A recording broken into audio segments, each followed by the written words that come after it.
Praise the Lord. அல்லேலூயா. கர்த்தருக்கு ஸ்தோத்திரம் உண்டாவதாக. Praise the Lord. கர்த்தர் உங்களோடு இருக்கிறார். கர்த்தர் உங்களை நேசிக்கிறார். கர்த்தர் உங்களை ஒவ்வொரு நாளும் நிமிஷம் நிமிஷம் பாதுகாக்கிறார். பிரியமானவர்களே, நீங்கள் கர்த்தருடைய கையிலே நல்ல ஒரு அலங்காரமான கிரீடமாக இருக்கிறீர்கள் என்று வேதம் சொல்லுகிறது பாருங்கள். அதுதான் இன்றைக்கு நாம் பார்க்க போகிறோம். எப்படி என்றால், இன்றைக்கு நாம் யார் என்பதை நீங்கள் நல்லா தீர்மானித்து கொள்ளுங்கள். இன்றைக்கி ஏதோ உலகத்தில் ஏதோ எப்படி இருந்தாலும் நான் நீதிமான் நீதிமான் நீதிமான் அப்படின்னு இருக்கக்கூடாது. எப்படி இருந்தாலும் நான் பரலோகம் போயிடுவேன், சியோன் போயிடுவேன் அப்படின்னு இருக்கக்கூடாது. இதுக்கெல்லாம் ஒரு கண்ட்ரோல், நமக்கு ஒரு நல்ல ஒரு ஸ்தானத்தை வச்சிருக்கிறார். அந்த வழியும் திறந்து வச்சிருக்காரு ஏசப்பா. அதுக்காக நம்ம இன்றைக்கி என்ன செய்யணும் பாருங்கள்.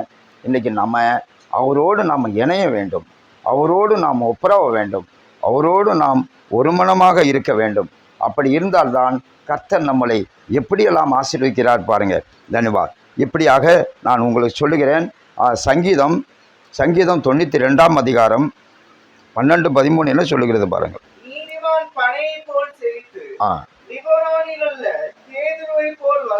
வளருவான். கர்த்தருடைய ஆலயத்திலே நாட்டப்பட்டவர்கள் எங்கள் தேவனுடைய பிரகாரங்களில் செழித்திருப்பார்கள். கர்த்தருடைய ஆலயத்திலே நாட்டப்பட்டவர்கள் இவர்கள் தான். கர்த்தருடைய ஆலயத்தில் இருக்கிறவங்க தான் தப்பிக்க முடியும். பிரியமானவர்களே, கர்த்தருடைய ஆலயத்தில் வாசம் பண்ணுகிறவங்க தான் தப்பிக்க முடியும். கர்த்தருடைய ஆலயத்தை விட்டு வெளியே ஏந்திரவங்க, வெளியே போகிறவங்க, அவங்களுக்கு ஒன்றுமே ஆண்டவர் கொடுக்க மாட்டேங்கிறார். அவங்களை பார்த்து ரொம்ப வெறுக்கிறார். நீதிமான்கள் யார்? கர்த்தருடைய ஆலயத்திலே நாட்டப்பட்டவர்கள்.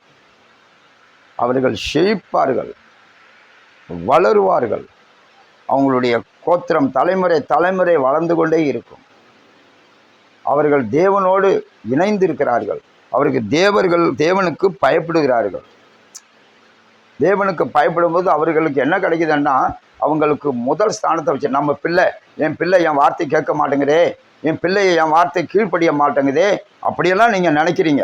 ஏன்னா நீதிமொழி 10ஆம் அதிகாரம் 27வது வசனத்தை படித்து பாருங்க. கர்த்தர் என்ன சொல்லுகிறார் பாருங்க.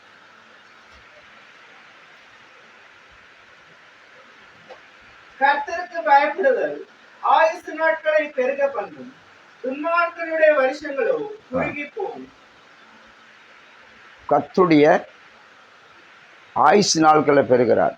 அப்புறம் கர்த்தருக்கு பயப்படுகிறவர்கள் அவங்களுடைய பிள்ளைங்களுக்கு நல்ல வழியை அவர் கற்றுக் கொடுக்கிறார். பிள்ளைங்களுக்கு நல்ல ஸ்தானத்தை கொடுக்கிறார். அவர்கள் கர்த்தருக்கு பயப்படுகிறார்கள் என்று அர்த்தமாகிறது. அவர்கள் கர்த்தருக்கு பயப்படும் போது எல்லாமே சம்பூர்ணமாக கர்த்தர் வாக்கியம் பண்ணுகிறார். இன்னைக்கு ஆண்டவருக்கு யாரும் பயப்படுகிறது இல்லை. ஆண்டவருக்கு விரோதமாக அவர்கள் என்னென்னமோ நினைத்து கொண்டிருக்கிறார்கள், என்னென்னமோ செய்து கொண்டிருக்கிறார்கள்.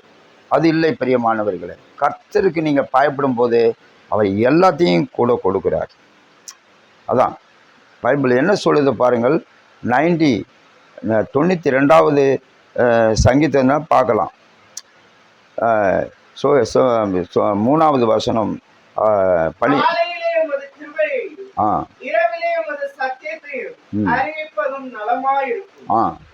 இதுதான் காலையிலே உம்முடைய கிருபையும் இரவிலே சத்தியத்தை அறிவிக்க வேண்டும். இப்படி தான் இருக்க வேண்டும். இரவில் நீங்கள் தூங்கக்கூடாது. இரவில் என்ன பண்ணணும்? ஒருவரோடு ஒருவர் பேசி கொண்டிருக்கணும், சத்தியத்தை குறித்து பேசணும். காலையில் என்ன பண்ணணும்? நீங்கள் கிருபையை பெற்றுக்கொள்ளணும். காலையில் அவருடைய சமூகத்தில் வரும்போது கிருபை இறங்கி கொண்டிருக்குது. அவர் கிருபை நம்மளுடைய மத்தியில் அவர் உலாவி கொண்டிருக்கிறார். கிருபையே கிருபையே என்று பாட்டு பாடுகிறாங்க. இன்றைக்கி அநேகர்கள் பாட்டு பாடுகிறாங்க, கிருபையே தேவ கிருபையே. அந்த தேவ கிருபை காலையில் நம்ம பாட்டு பாடி நம்ம ஆராதிக்கும் போது அந்த கிருபை அப்படியே இறங்கி கொண்டு இருக்கும் பாருங்கள். பட் நீதிமான்கள் பனையை போல செழித்து வளருவார்கள். அவர்களுக்கு நல்ல ஸ்தானத்தை வைத்திருக்கிறார் பாருங்கள். இன்றைக்கி பிரியமானவர்களே, இன்றைக்கு அது தெரியாதபடி ஏதோ அவங்கள் தன்னுடைய இச்சைகளை நடந்து கொண்டிருக்க தன்னுடைய சித்தத்தின்படி நடந்து கொண்டிருக்கிறார்கள். ஏனென்றால் வருகிற காலம் உபத்திரிய காலம். இந்த வருகிற காலத்தில் ஒன்றும் தப்பிக்க முடியாது. அதான் நீதிமொழி, அதுதான் சங்கீதம் என்ன சொல்லுது பாருங்க. சங்கீதத்தில் நாம் பார்க்குறோம், நம்ம சியோன் போகிறதா சியோனுக்காக இன்னைக்கு நம்மளை குறித்து வைத்திருக்கிறார். 87ஆம் அதிகாரம் சங்கீதம் 5:6 இது சொல்லப்படுது போங்க. சீயோனை குறித்து இன்னன் இன்னன் அதிலே பிறந்தான் என்று சொல்லப்படும். உன்னதமானவர் தாமே அதை ஸ்திரப்படுத்துவார். கர்த்தர் ஜனங்களை பேரெழுத்தும் போது இன்னன் அதிலே பிறந்தான் என்று அவர்களை தொகையிடுவாராம். சியோன் என்பது சாதாரண ஸ்தலம் கிடையாது. அது உத்தர் சியோன் அப்படின்னு சொல்லப்படுது. எப்படி என்றால் சியோன் எங்கே இருக்குன்னா அஸ்திபாரம் பரிசுத்த பர்வதத்தில் இருக்கிறது. கர்த்தர் யாக்கோப்பை அவர் யாக்கோப்புனையும் பார்க்குறார். யாக்கோப்பின் வாசஸ்தலங்களை அவர் என்ன சுத்தப்படுத்துகிறார். சியோன் அதில் என்ன சொல்லப்படுது, 2வது வசனத்தை படிக்கும்போது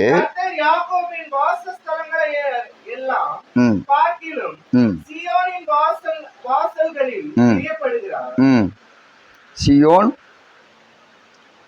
தேவனுடைய நகரம், தேவனுடைய நகரமே உன்னை குறித்து மகிமையான விஷயங்களில் வாசனிக்கப்படும். தேவனுடைய நகரம் உன்னை குறித்து வாசனிக்கப்படும். ஏனென்றால் சியோனை குறித்து தான் இன்றைக்கு அதுதான் ஆண்டவர் பிரியப்படுகிறார். அந்த சியோனில் தான் அவர் இருக்கிறார். அவர் சொல்கிற நம்மளாம் பார்க்குறோம், இருக்கிற வண்ணமாகவே இருக்கிறார், அவர் இருக்கிற விதமாகவே இருக்கிறார். அப்படிங்கிறதுனால அந்த அவர் இருக்கிறார் என்றால் எப்படி இருக்கிறார், என்ன செய்கிறார் என்பதை நீங்கள் கவனித்து பாருங்கள். பிரியமானவர்களே, தேவன் நம்மளை உலகத்திலே வேதனைகளையும் பாடுகளையும் அனுபவிக்க நம்மளை விடவில்லை. அவர் அதிலிருந்து நம்மளை தூக்கி எடுத்திருக்கிறார், அதிலிருந்து நம்மளை முன்குறித்திருக்கிறார், அதிலிருந்து நம்மளை பரிசுத்தப்படுத்தியிருக்கிறார். அவர்கள்தான் நீதிமான்கள். அந்த நீதிமான்கள் தான் அவரோடு இணைக்கப்படுகிறார்கள், இயேசுவோடு இணைக்கப்படுகிறார்கள், இயேசுவோடு சரீரத்தோடு இருக்கிறார்கள். இரத்தத்துக்கு இரத்தமும் அவருடைய சரீரத்துக்கு சரீரமுமாய் இருக்கிறார்கள். கர்த்தர் இன்னைக்கு உங்களை கண்டிப்பாக பார்த்து கொண்டு இருக்கிறார். பிரியமானவர்களே, யோவான் 1ஆம் அதிகாரம் 13 வசனம் என்ன சொல்லுது பாருங்க. நம்மெல்லாம் இந்த உலகத்துக்கு உரியவர்கள் அல்ல, அவருடைய சந்ததிகள், அவரால் இரத்தத்தினால கழுவப்பட்ட நாம். அதில் நம்ம எச்சரிக்கையா இருக்கணும்.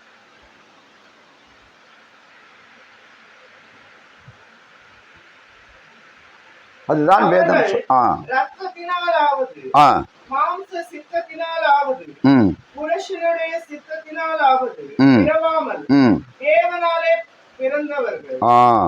அவர்கள் தேவனாலே பிறந்தவர்கள். அவங்க தேவனாலே பிறந்தவர்கள். சியோனுக்காக அவர்கள் முன்குறிக்கப்படுகிறார்கள். பிரியமானவர்களே, எல்லாரும் முன்குறிக்கப்படவில்லை. எல்லாரும் சியோனுக்கு போற வழியை அவர்கள் மறந்து விட்டார்கள். சியோனுக்கு போற வழியை மறந்து விட்டார்கள், முன்குறிக்கப்படாமல் இருக்கிறார்கள். சியோன் அவர்கள் நீதிமான ஆகிறது.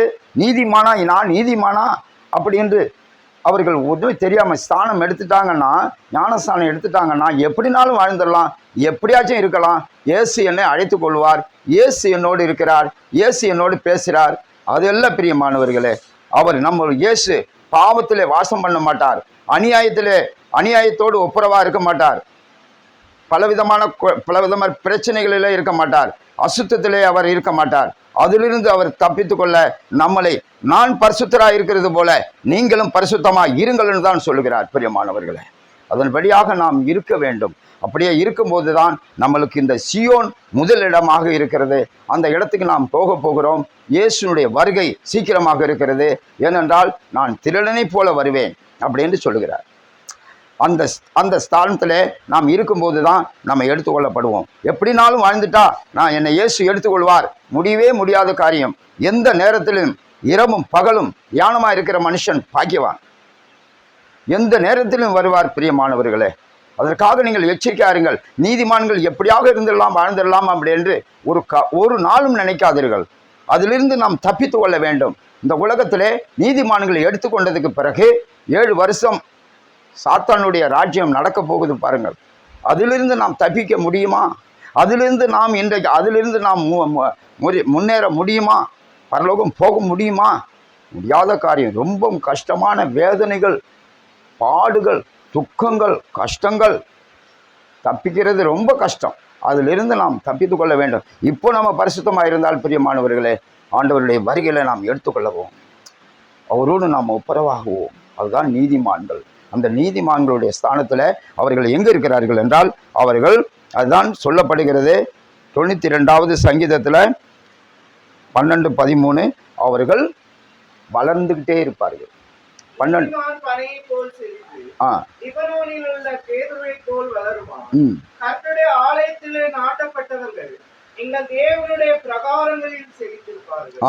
கர்த்தருடைய ஆலயத்தில் நாட்டப்பட்டவர்கள் தான் தப்பிக்க முடியும்.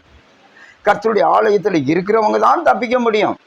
கர்த்தருடைய ஆலயத்தில் ஒருவருக்கு ஒருவர் சந்தோஷமா பேசி கொண்டிருக்கும் போது தான் தப்பிக்க முடியும். அதான் கர்த்தருக்கு பயந்தவர்கள் ஒருவருக்கு ஒருவர் பேசிக்கொள்வார்கள், அதை உன்னிப்பாக கேட்பேன் என்று தேவன் சொல்லுகிறார். கர்த்தருக்கு பயந்தவர்கள், இந்த கர்த்தருக்கு பயந்தவர்கள் தான் அவர்கள் உன்னிப்பாக ஒருவருக்கு ஒருவர் பேசிக்கொள்வார்கள். அசுத்தமான பேச்சுகளை வாங்க மாட்டாங்க. அசுத்தங்களோடு உட்கார்ந்துருக்க மாட்டாங்க. அசுத்தங்களோடு அவர்களோடு உறவாட மாட்டாங்க. அதாவது தப்பித்து கொள்வாங்க. அதிலிருந்து நாம் தப்பித்து கொள்ளணும் பிரியமானவர்களே. நமக்கு போகிறது பரலோகமாக இருக்க, சீயோனாக இருக்க வேண்டும். எப்படினாலும் வாழ்ந்துடலாம் முடியாது. பணத்தினால் எல்லாத்தையும் வாங்கிடலான்னு நினைக்கிறாங்க, சீயோனையும் வாங்கிடலான்னு நினைக்கிறாங்க, பரலோகத்தையும் வாங்கிடலான்னு நினைக்கிறாங்க. முடியவே முடியாது. எல்லாத்தையும் வாங்கிடலாம், ஆனால் சீயோனை வாங்க முடியாது. நீ பரலோகம் போகாத விடு, சீயோனுக்கு போகிறது வழியெல்லாம் அடைக்கப்படும். இதிலிருந்து நாம் தப்பித்து கொள்ள வேண்டும் பிரியமானவர்களே. பைசாவினால எதையும் வாங்கிடலாம், பட்டத்தினாலும் பதவினாலும் எதையும் சாதித்திடலாம் அப்படி என்று ஒரு காலமும் நினைக்காதீங்க. அது முடியாத காரியம் பிரியமானவர்களே. நமக்கு போகிறது முக்கியமாக சீயோனுக்காக இருக்க வேண்டும். அதான் திருடனை போல வருவேன். திருடன் எப்படி வருவானோ அதே போல நான் வருவேன் அப்படின்னு சொல்லிட்டார். அப்போ அதில் ஆயத்தமாக இருக்கிறவங்க அவங்க தான் நீதிமான். நீதிமான் இயேசுவோடு ஆண்டவரோடு இணைக்கப்படுகிறாங்க, அவரோடு ஒப்புரவாகிறாங்க, இரவும் பகலும் தியானமாக இருக்கிறாங்க. அவங்க ஆண்டவரோடு பேசி கொண்டிருப்பாங்க, அவரோடு உறவாடி கொண்டிருப்பாங்க, வேத வசனத்தில் தியானமாக இருப்பாங்க. உலகத்தின் பிரகாரம் சம்பூர்ணமான வாழ்க்கை, ஆசபோச இந்த இச்சைகளிலெல்லாம் அவர்கள் ஈடுபடாதபடி ரொம்ப கவனமாக இருப்பாங்க, எச்சரிக்கையாக இருப்பாங்க, பரிசுத்தாவியினால் நிரம்பி இருப்பாங்க. அவங்க அபிஷேகத்தோடு பேசி கொண்டிருப்பாங்க, ஆண்டவரோடு பேசி கொண்டிருப்பாங்க. அவர்கள்தான் நீதிமான். நீதிமான் அந்த ஸ்தானத்தில் இருங்க பிரியமானவர்களே. அதை தான் கர்த்தர் சொல்லுகிறார். நாம் எல்லாரும் செவிப்போமா? ஆண்டவரே, உம்முடைய கரம் அப்பா எப்போதும் எங்களோடு இருக்கட்டும்.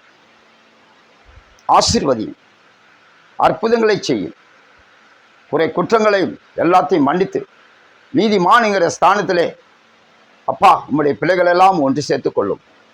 ஏதோ தவறி விடுகிறார்கள், அந்த தவறுதலை ஆண்டவரே அதிலிருந்து அவர்களை விலக்கி காத்துக்கொள்ளும்.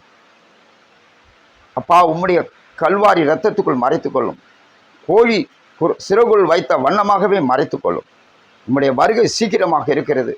அதில் ஆண்டவரே அவர்கள் ஆயத்தமாக இருக்கட்டும். நான் வருவதற்கு நான் தாமதித்தால் இருந்தாலும் சரி, தேவனுடைய சபை அது அஸ்திபாரம் கட்டப்பட்டது. அதில் இருக்கிறவர்கள் எப்படியாக இருக்க வேண்டும் என்பதை நீ உச்சரிக்கிறீர். நீ ஆண்டவரே அதை சொல்லுகிறீர். அதன் பிரகாரம் இருக்க உதவி செய்யும். ஒவ்வொருவரும் கெட்டு போகாதபடி எல்லோரும் பரலோக ராஜ்யத்தில் வர வேண்டும் என்பது சித்தமே. அதையே செய்து முடிப்பீராக. அப்படியாக செய்யப்படுவதற்காக ஸ்தோத்திரம். இயேசு கிறிஸ்து விலையேறப்பட்ட நாமத்தில் பிதாவே, ஆமென். கர்த்தர் உங்களை ஆசீர்வதிப்பாராக. இந்த வேத வசனத்தை கேட்டீர்கள். நீங்கள் உங்களுடைய இந்த நேரத்திலையும் தியானத்தில் இருங்க, ஆண்டவரோடு பேசிக்கொண்டிருங்க. ஆண்டவர் உங்களோடு இடைப்படுவார். அவர் செல்ல பிள்ளையாக வைத்துக் கொள்வார். கர்த்தர் உங்களை ஆசீர்வதிப்பாராக. ஆமென்.